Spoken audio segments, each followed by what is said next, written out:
창세기 8장 1절부터 22절 말씀.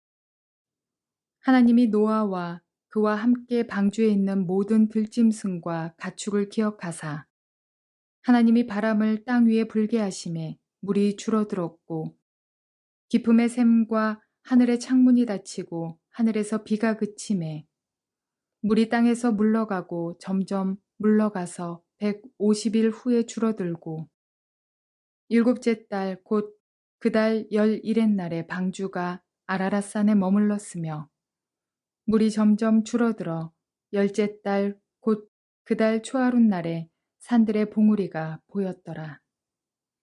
40일을 지나서 노아가 그 방주에 낸 창문을 열고 까마귀를 내놓음에 까마귀가 물이 땅에서 마르기까지 날아 왕래하였더라. 그가 또 비둘기를 내놓아 지면에서 물이 줄어들었는지를 알고자 하매 온 지면에 물이 있으므로 비둘기가 발 붙일 곳을 찾지 못하고 방주로 돌아와 그에게로 오는지라.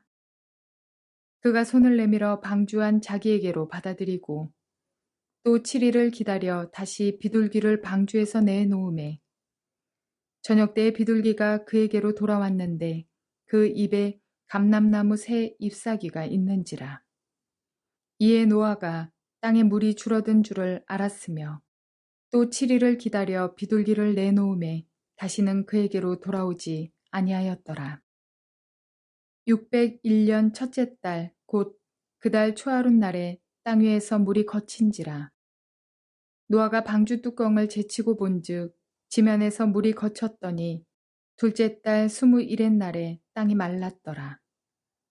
하나님이 노아에게 말씀하여 이르시되 너는 네 아내와 네 아들들과 네 며느리들과 함께 방주에서 나오고 너와 함께한 모든 혈육 있는 생물 곧 새와 가축과 땅에 기는 모든 것을 다 이끌어내라. 이것들이 땅에서 생육하고 땅에서 번성하리라 하시매 노아가 그 아들들과 그의 아내와 그 며느리들과 함께 나왔고 땅 위의 동물 곧 모든 짐승과 모든 기는 것과 모든 새도 그 종류대로 방주에서 나왔더라. 노아가 여호와께 제단을 쌓고 모든 정결한 짐승과 모든 정결한 새 중에서 제물을 취하여 번제로 제단에 드렸더니 여호와께서 그 향기를 받으시고 그 중심에 이르시되 내가 다시는 사람으로 말미암아 땅을 저주하지 아니하리니 이는 사람의 마음이 계획하는 바가 어려서부터 악함이라. 내가 전에 행한 것 같이 모든 생물을 다시 멸하지 아니하리니 땅이 있을 동안에는 심음과 거둠과 추위와 더위와 여름과 겨울과 낮과 밤이 쉬지 아니하리라. 좋은 날입니다. 성령님께서 오늘도 여러분의 심령 가운데 큰 은혜와 평강 주시기를 주님의 이름으로 축복하여 드립니다. 오늘은 창세기 8장 전체를 통해서 하나님이 기억하시는 사람이 됩시다 라는 제목으로 말씀을 전해드리려고 합니다. 하나님이 기억하시는 사람, 무슨 이야기일까요? 우리의 삶에 고난이 닥칠 때 하나님이 잊어버리고 하나님이 내버린 사람이 아니라 하나님이 기억하시고 그 사람 때문에 은혜를 베푸실 만한 그런 사람이 되자는 이야기입니다. 지난 시간에도 말씀드렸지만 인생은 내 힘대로 내 능력대로 사는 것이 아닙니다. 내가 생각지 못한 많은 문제들이 우리 삶 가운데 복병처럼 기다리고 우리는 때로 생각지 못한 절망적인 상황에 빠지기도 합니다.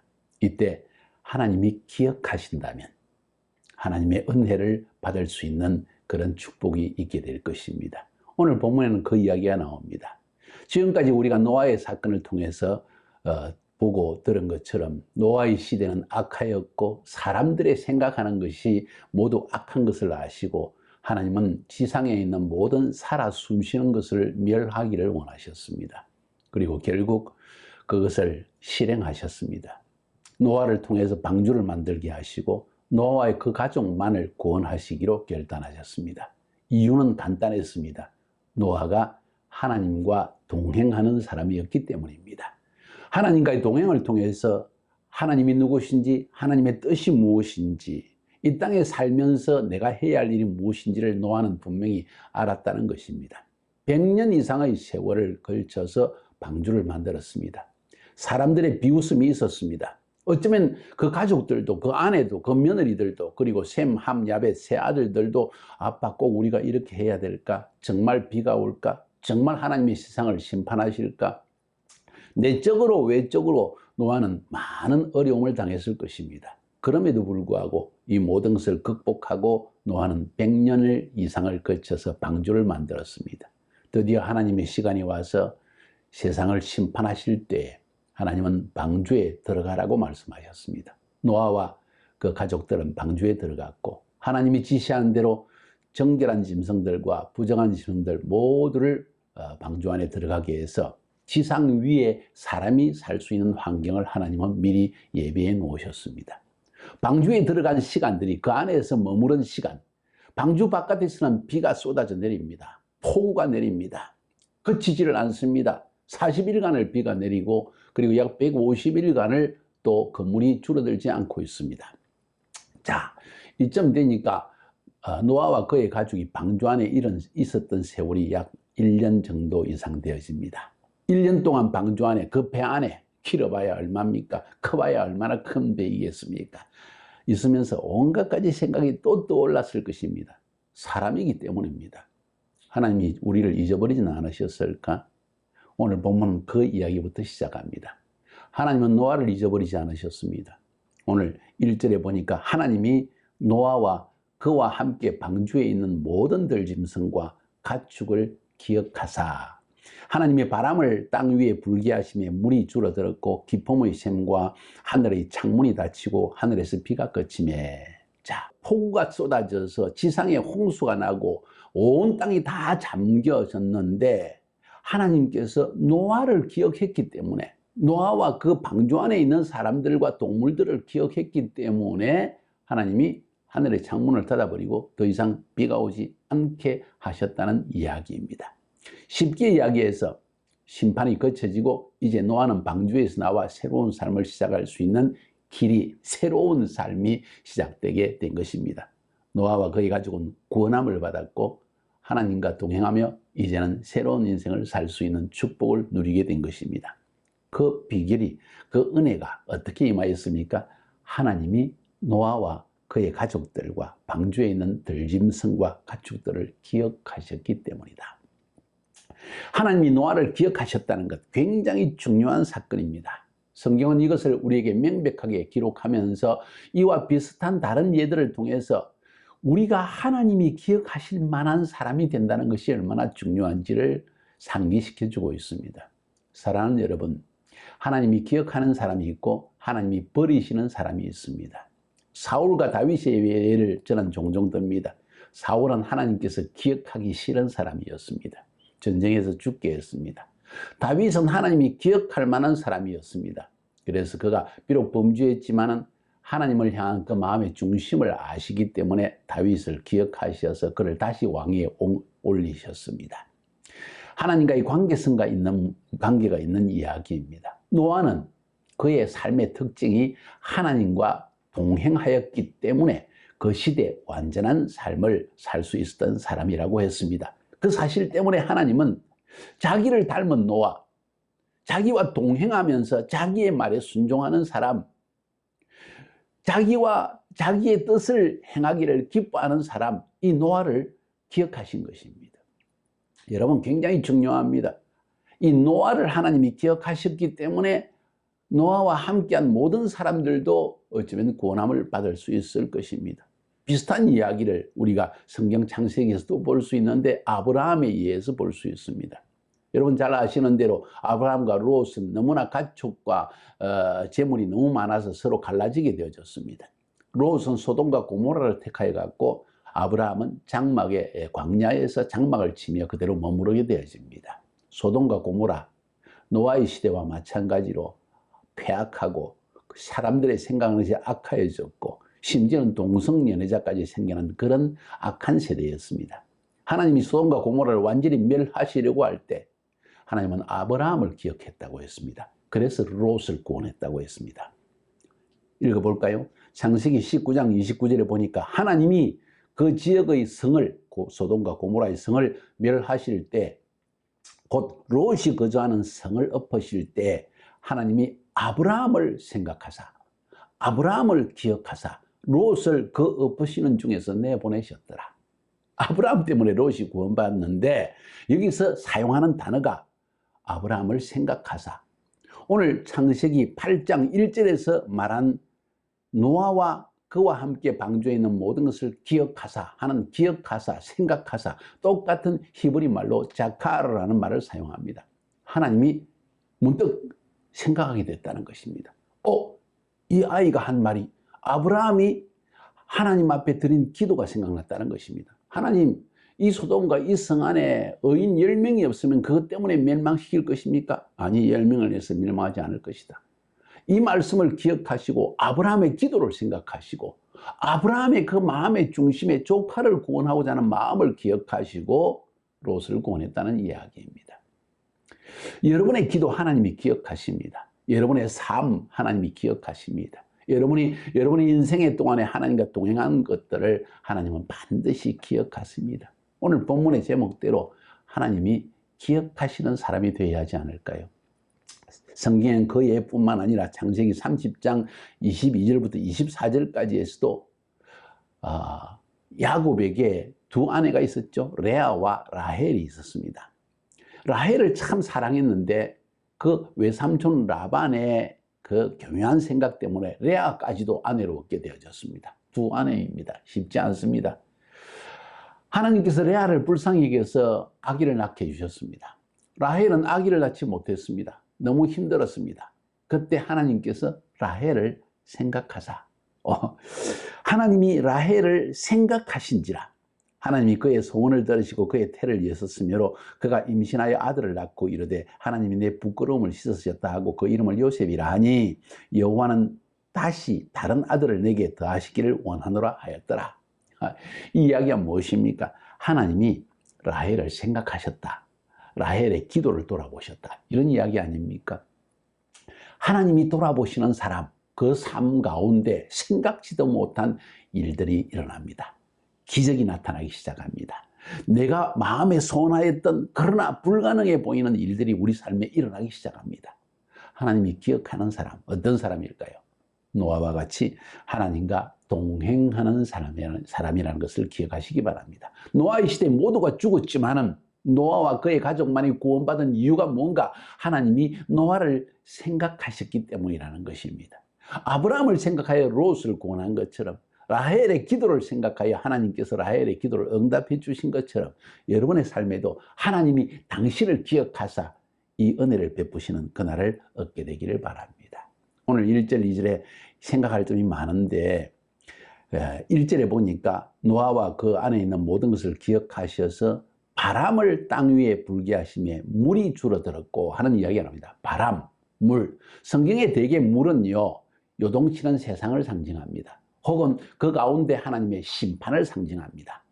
시편에도 보면 물이 내게 넘쳤다 하는 이야기는 심판이 넘쳤다는 이야기입니다. 고난이 겹쳤다는 것입니다. 그런데 그 물, 심판을 상징하고 인생의 고난을 상징하는 물, 파도, 이런 것을 사라지게 하는 능력을 가진 것은 바람이라는 것입니다.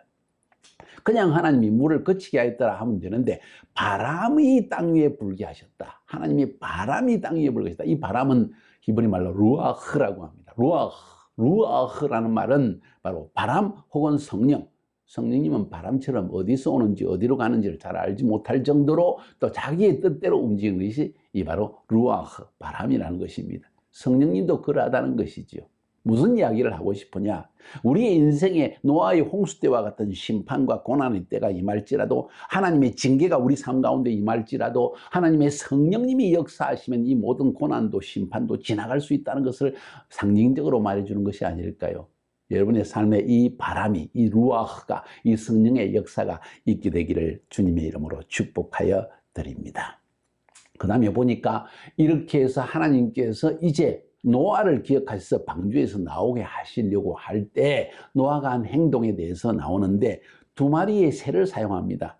한 마리는 까마귀이고 두 번째 새는 비둘기입니다. 여러분 그런 생각이 들지 않았습니까? 왜 처음에는 까마귀를 보내고 그 다음에는 비둘기를 내보냈을까? 까마귀는 인간에게 재앙을 가져오고 악을 상징하는 새이고 비둘기는 평화의 상징이다. 예, 그것도 일리가 있는 이야기이긴 합니다. 그러나 좀 더 우리가 자연적으로 생각해 보면 까마귀는요, 높은 곳에서 자기의 먹이를 찾습니다. 비둘기는 낮은 곳에서 먹이를 찾습니다. 뭔 이야기냐? 홍수가 나서 이제 하나님께서 방주에서 나가라고 명하시는데 물이 지금 어느 정도로 빠졌는지 보기 위해서 먼저 까마귀를 보냈다는 것입니다. 까마귀는 높은 곳에서, 산 위에 있는 곳에서, 주로 그런 곳에 삽니다. 사람이 사는 땅에 별로 까마귀는 살지 않습니다. 높은 곳에 삽니다. 그래서 까마귀를 보내서 높은 산 위에 지금 물이 어느 정도 왔는지를 보기를 원했던 것이지요. 그 다음에 까마귀가 돌아오지 않으니까 그 다음에 비둘기를 내보냅니다. 그러면 분명히 높은 곳에 뭔가 있어서 까마귀가 살 환경이 되어서 안 돌아오는구나. 이제 비둘기를 내보내서 이 비둘기가 땅 위에 낮은 곳에서 살 수 있는 환경이 조성되었는지를 보기 위해서 비둘기를 보내었다는 그런 이야기입니다. 아주 쉽게 해석할 수 있는 이야기를 너무 지나치게 생각할 필요는 없다고 생각합니다. 마지막에 노아가 결국은 이 비둘기가 돌아오지 않고 감람나무의 잎을 가져온 것을 보고 이제 드디어 땅 지면에까지 완전히 물이 말랐다는 사실을 알았을 때 그는 이 방주에서 나와서 여호와께 제사를 드립니다. 정결한 동물로 제사를 드립니다. 아마도 자기와 자의 가족 모두를 위해서 드렸으니까 많은 정결한 동물이 필요했겠죠. 그래서 어쩌면 하나님께서 방주에 들어가는 암수의 모든 종물들을 7쌍을 보내라고 한 것이, 방주에 들어가게 하라 한 것이 그 이유가 아닌가. 많은 정결한 동물이 필요합니다. 부정한 자들을 위해서 정결한 동물이 대신 죽임을 당해야 된다는 것이지요. 많은 부정한 사람들을 위해서 이 정결한 동물들이 죽임을 당할 필요가 있다. 언젠가는 죄 없는 예수 그리스도, 정결하신 예수께서 오셔서 부정한 우리를 위해서 죽으실 것을 미리 예비하신 것이지요. 노아는 이런 사람이었습니다. 하나님과 동행하는 사람이었기 때문에 피의 제사가 필요하다는 사실을 노아는 알았겠지요. 그래서 하나님께 이 정결한 동물 중에 취하여서 제물을 드렸다고 했습니다. 하나님이 얼마나 기뻐하셨을까요? 노아의 마음은 하나님과 동행하는 사람이었습니다. 동행하면서 하나님의 마음을 아는 사람이었습니다. 동행하면서 세상이 악하다는 것을 하나님과 동행하면서 깨달았습니다. 극심한 대비를 보았습니다. 하나님은 거룩하신데 세상과 사람들의 생각하는 것은 너무나 악하였고 이 컨트라스트, 이 대비를 보면서 노아는 더욱더 하나님과 동행하기를 결정하게 되어집니다. 자, 이렇게 해서 하나님은 노아를 구원하시는 은혜를 베푸신 걸 볼 수 있습니다. 노아는 이런 악한 세상 가운데 구원하시는 거룩하신 하나님께 정결한 동물, 누군가가 와서 이 악한 세상을 위해서 죽으실 것을 미리 알고 하나님의 계시를 받아서 이 피의 제사를 하나님께 드리게 되어집니다. 하나님이 얼마나 기뻐하셨을까요? 그래서 노아가 드린 제물을, 그 피의 제사를 받고는 너무 하나님께서 기뻐하셔서 약속하십니다. 내가 다시는 사람을 저주하지 않겠다. 내가 이렇게 홍수로 심판한 것 같이는 내가 결코 멸망시키지 않겠다. 뭔 이야기입니까? 하나님께서 사람이 너무 악하기 때문에, 근본적으로 악하기 때문에 이들이 악한 것은 너무나 당연한 이야기이다. 그렇다면 다른 길을 선택해야 되겠다. 그리고 다른 길은 바로 정결한 동물같이 피를 흘릴 메시아를 보내는 것인데, 그 메시아를 통해서 세상을 구원하고 난 뒤에 다시 한번 심판을 하겠지만은, 그러나 물로는 심판하지 않고 불로 심판하시겠다는 이야기입니다. 오늘 성경에서는 불로 심판하겠다는 이야기가 없지만은 베드로서에 보면 사도 베드로가 이 세상은 하나님께서 노아의 때에 물로 심판한 것처럼 이제는 물이 아니라 불로 심판하기 위해서 간수된 바 되어졌다 하는 이야기를 성경에 들려주고 있습니다. 그렇습니다, 사랑하는 여러분. 세상은 반드시 하나님의 심판을 피할 수가 없습니다. 악하기 때문입니다. 죄악 가운데 거하기 때문입니다. 하나님을 인정하지 않기 때문입니다. 그러나 그 가운데서도 구원받는 사람, 하나님이 기억하는 사람이 있는데 바로 노아와 같은 사람이라는 것입니다. 저는 여러분이 그런 노아와 같이 하나님이 기억하시는 사람이 될 수 있기를 바랍니다. 하나님이 기억하시는 사람, 누구일까요? 하나님과 동행하는 사람, 하나님께 피의 제사를 드려서 우리의 죄악됨을 씻기 위해서 메시아가 오셔야 된다는 사실을 믿는 사람, 그분이 예수 그리스도이시죠. 그분을 믿는 여러분, 이런 사람이 바로 마지막 때 하나님의 큰 심판을 피할 수 있는 그런 사람이라고 저는 생각합니다. 하나님이 기억하시는 사람이 됩시다. 승리하시기를 주의 이름으로 축복드립니다.